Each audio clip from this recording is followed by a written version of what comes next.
last week on the show, I decided now to do birds because it is a bit simple compared to animals.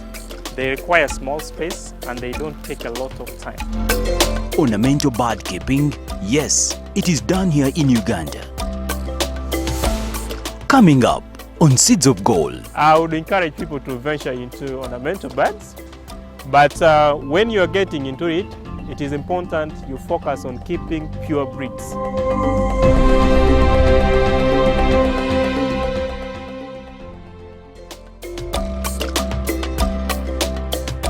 Bird is a beautiful creature to keep. Today, we continue to get more insight. Some of these birds are different from the local birds we keep here. Like the local birds, once you open them in the morning, they run away, they look for food, only to see them in the evening, maybe they are coming back to enter. But these birds they know they are pricey. I believe they know that. So there is a way they take themselves. Like some of these ducks, if you are not around, they are so attached to people. If you are not around, they don't lay well. When they are used to you, who's always feeding them, giving them water, and you are not around for several days, you find the egg laying has dropped. But once they see you, they feel excited. They know the person who takes care of them is around. So there is that relationship with the human beings they have, including the pigeons. When they see you, they fly over you, and they know time for food. They know food is coming. So when they see you, they get excited. You feel, you yourself, you feel they know what's taking place. So those are some of the uniqueness with these birds, what I've seen in the process of breeding them. Most of these birds don't fly for different reasons. Some are scientific. Like most of the duck breeds, they are too heavy, they are exotic, they are breeded for a specific purpose. Like the Pekins are too heavy. Some of them go to 5 kilos. So they can't jump more than 2 feet tall. One like the Indian runner, it is created differently. For it is straight, it is standing like a human being. So that skeletal formula doesn't allow it to fly. Now some of the pigeons have reverse wings and the tail feathers keep on disturbing the wings. So they can make some small flight, but they can't fly high. Instead they like walking. They like walking. Now, there's one which scares people, the silky bantams. When they see the way they are light, their beauty, they believe they can fly away. But they cannot even jump a distance. Because for them, their feathers are created differently. It's not developed like chicken feathers. So their wings cannot hold them on air, they cannot fly. But there are some which can fly, like the guinea fowls. But there is a difference. There is a difference between wild guinea fowls and these ones kept at home. So these ones are just like domestic birds. Even people keep them on free range. They get out in the morning and they enter in the evening. They have the ability to fly, but they know the wild is not their home. They know they belong to the homestead, so they don't go away. They eat and they come back home, so they don't fly. But again, when you start keeping them when they are young, they get used to people, they get used to the birds at home, so there is nothing like flight. Now another thing which makes birds fly, like the local pigeons kept here, people don't take care of them. Now when you are not taken care of, you know you have to look for another place. But when you feed them, they have food, they have water, they see they are not disturbed, they don't have any reason to fly. Actually, I have some local pigeons, they prefer staying in the main house than staying outside. They just get outside for a while, then most of the time they spend inside. So it's about understanding them and treating them well. Now when you are into ornamental birds, yes, there are birds which are considered, they are not only considered wild, but they are endangered species. And you also have to respect authority before you bring them. Birds like peacock, before you bring them to your place, you have to get a wildlife card from the Uganda Wildlife Authority. So you go, you apply, the authority sends some people to your place, to inspect if your place is suitable for them, then you're allowed to bring them. So you keep what you know is in line with the authority. The ones which are not allowed to be kept home, we don't keep them. Because like there are birds which the government doesn't allow people to keep them. So you don't want to get into problems with government. You keep something which is allowed to be kept at home. There are some birds I want to bring, but it's going to take some time. Because like there is peacock. In Uganda here, mature ones, you have to put at least 7.5 million to bring it in. Remember, you're going to buy from outside, you are going to put in transport. Then there is a breed of turkey I'm going to bring, but it needs 15 million for one pair. It's called the Australian ocellated turkey. I think it's the most beautiful turkey in the world. The bad thing is, they are not here. They are not in Uganda, they are not in East Africa. So mostly you have to bring from Europe or Australia. Now the price there might not be very high, but if you put in the import, license, the flights, so it's a lot of money. But for the love I have for them, they will be here. Then there are birds like, there's one looks like ostrich called emu, E-M-U. It's also in Australia, but some people have brought them in Kenya. They are among the most expensive ones. So with time I will also have those ones. So there are those which are really expensive. But surprisingly, they are the ones on high demand. People ask for them every day and they are willing to pay for you to bring for them. I would encourage people to venture into ornamental birds. But when you are getting into it, it is important you focus on keeping pure breeds. Because when you keep pure breeds, there is no challenge with market. Market will always look for you. The challenge people are facing here, most of these birds, the expensive ones, are quite difficult to breed. So people crossbreed them in order to get the numbers. Like there is a bird called cayugas. Now most people are trying to cross cayugas with black Swedish to get the number. But you will only sell them to people who don't have much knowledge about them. And in the long run, when they realize that this is what you do, you will be out of market. So when you get into them, it's better to focus on pure breeds. When we return, we dig deep into the market for the birds, the challenges, and get to know if Noah has indeed any solid achievements he is proud of as a result of keeping these ornamental birds.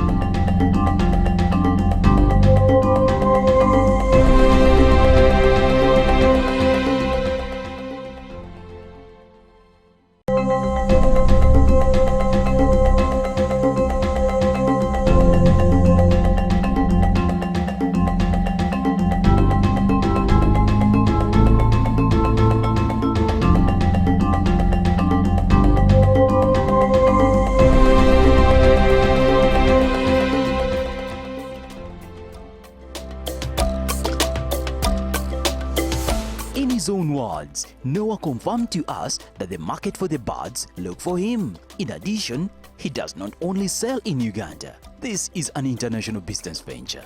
Oh, where is the market? The market is everywhere.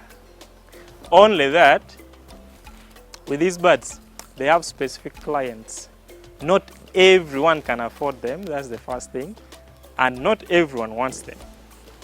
One, most of the people who come here to buy birds are people who have traveled a lot. And they have seen these birds in bird shows in different countries. Because in outside world, there are bird shows where people come to show their birds. So sometimes when they call, they ask me, do you have this kind of bird? Do you have this kind of bird? So sometimes they may come for one bird, but when they reach here and see different birds, so they are taken. So they buy different types. Some people buy for commercial purpose, to go and breed, sell for meat, for eggs. Some people just want to beautify their compound. Then some people they are buying just for pleasure, to keep around, because some are really beautiful. But now lately, what I've seen, most of the clients are not within. Because I'm on Facebook, I'm known, like people have known me all over East Africa.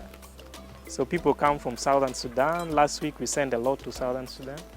People come from Congo and Kenya. So I've sent around. Like last week we sent over 50 guinea fowls to Kinshasa. So the market, like for my case, the market is there because people have known me. So you're not looking? Market looks for me. Well, now when it comes to money, with other farms, you are sure that every week you are going to sell this, that maybe I'm going to sell, let's say, 100 trays of eggs every week, so I know my income is uniform. But this one is quite different. We sell eggs for the birds, and the cheapest egg is 6,500 per egg. So a tray of duck eggs, mostly the Pekins, is I can say the cheapest. A tray is 160,000. 30 eggs, 160,000. Then the rest, 195,000. But it's not available all the time. So if you want, you book at least 2 weeks in advance. So we collect for you because we have to give you fresh eggs, which is not more than 7 days old, so that they can hatch well. So people book, I collect for them, and you come and pick. Even today, I've sent a tray to Arua with a bus. So that's the demand. So these are the different eggs we collected today. These ones are for the Pekins, the white ones. These ones are for Cayugas. Sometimes they lay black, sometimes they lay bluish in color. Now these blue small ones are for the Indian runners. The other tall ones. Then these small brown ones are for the khaki campbells. And I see you mark them. yeah, we write the name. Right, these are khakis. Then this is Cayuga, and the date has laid. So these are for Muscovies. They lay the biggest. To me, the duck eggs are more nutritious. They taste better. I'll give you some, you can prove yourself. So they taste much better than the chicken eggs. This is the Muscovy. It's the cheapest bird there. A female is 50,000. The male one is 70. The other white one, the Pekins, is 120,000 each. Then the rest, apart from those ones, the rest of the birds, each mature one is 175,000. Then I have a breed, the silver upward, a pair is 450,000. I also have another breed. I've not started selling them because I only imported 3 and they have not started producing, but each pair will be at 900,000.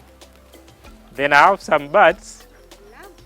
I have some birds which goes up to millions. Like last month was, I think, the biggest sale. I sold guinea fowls of 8 million. And I also sold the khaki campbells of 5.6 million. That one was, there is a gentleman who started a farm in Zimbabwe. So I'll share with you the videos and you see. Yeah. Then we sell young ones. There are some breed we sell day old at 16,000. Others we only sell mature ones. Because some are easy to breed, some take long to produce and they produce few eggs. So after the long wait, I can't sell a duckling. I have to raise them and at least you get some return from them. Despite the merrymaking and good days, Noah has been faced with challenges too. Now the biggest challenge is feeding. Because that is not only about this, but it's affecting everyone. Because you can see the maize price has gone from around 1,000. Lately we bought a kilo of broken maize at 2,500. And these birds eat, they eat a lot. So the challenge of feeding, that's the biggest challenge. Now another thing, since the feed manufacturing companies don't manufacture feeds for what I keep, I have to mix myself. And some of the ingredients is not here. Some of the mixtures I get from my friends in Kenya. So sometimes you run out of them and you have to order and they bring them like that. They can feed on these feeds, but when you feed them, they will not be productive the way you would expect to. So that's one of the challenges. Then another challenge, since most of the clients who come here are not from within, when they want to take these birds, you have to get a veterinary letter from the district veterinary authority. You have to get like LC1 letter which allows them to travel. You also have to get the export permit to allow them to go out. Now some birds are considered wild, like the guinea fowls, so you have to get authority from Wildlife Authority. So recently when I sold to Congo, the challenge was transportation. I moved a lot. You go to the veterinary, they send you to Ministry of Agriculture. Ministry of Agriculture sends you to Wildlife Authority. So at the end of the day, it's a struggle. But now I've known the process. Despite the challenges faced, Noah has outstanding reasons to keep pushing through in the business. He is not planning on giving up soon. One, it requires a lot of patience. So if you're in a rush, it might not be good for you. But when you love something, even if you face challenges, you keep going. Like when I just started, I was also learning. Then a wild bird, there is this bird with long mouth, it's called pabana, something like that. It came and drank the water which I'd put for my birds. So it was a season when there was bird flu. And I came back from work, I got 18 were dead. And you can imagine you had just started raising them. So if you have a weak heart, you give up. But it's something I love doing. So I restocked again. The business is bigger than meets the eye. Noah here has taken advantage of the bigger space there is in his home village and set there the mother aviary farm. This is also to protect the birds from infections and security reasons. Well, our home is in Truro, and that's where we have bigger lands and everything. So sometimes when I see the number here is too much, I send the young ones there and they grow. When I see some orders, I just bring them for sale. Actually, this place I've been using it as a pickup point. So like when you make orders, you come here, you make payment at least 75%, then I give you the date when you come to pick the birds. So if they are here, you can take them. If they are not here, I give you the day, you come and pick the number you've paid for. Noah is a proud farmer who has managed to make an extra income and yet still do his former job as a financial expert and marketer. At least it has improved my level of income. Because yes, I'm employed, I do other things, I make some money. But now when I add on to this one, at least you feel much better. You are sure, at least every week, you will receive some money, which is far much better than when you are waiting for your salary at the end of the month. Here people come buy eggs today, someone come and buy duck, they book ducklings. So you are sure you are going to get some money at least before the day closes.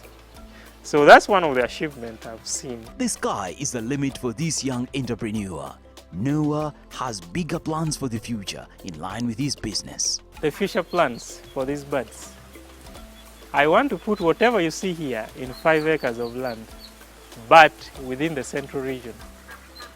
So part of it will be for commercial purpose.